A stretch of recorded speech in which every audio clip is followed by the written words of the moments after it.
د پاکستان له واکمنۍ څخه د امریکایي چارواکو پرېکنده غوښتنه. درنو لیدونکو ستړي مه شئ.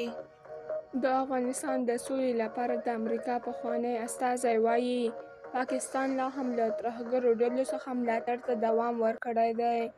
هغه دا خبره د حالي یکشنبې پر ورځ ناوخته د پاکستان د دفاع وزیر خواجه آصف هغې خبرې ته په غبرګون کې کړې چې ویلي دي پاکستان په تېرو 3 لسیزو کې د ترهګرو ملاتړ کړی دی. خواجه آصف د تېرې جمعې پر ورځ له سکای نیوز سره په مرکه کې ویلي 3 لسیزې موږ د امریکا، برطانیه او لویدیځ لپاره له دې کارغړنکار ترهګرۍ څخه ملاتړ وکړ. دا یوه تېروتنه وه او اوس د دې کار نسبت موږ ته کیږي. خواجه آصف دغه څرګندونې د هغې پوښتنې په ځواب کې وکړې چې له نوموړي څخه د کشمیر په وروستي خونړي برید کې د پاکستان د ښکېلتیا په اړه وشوه.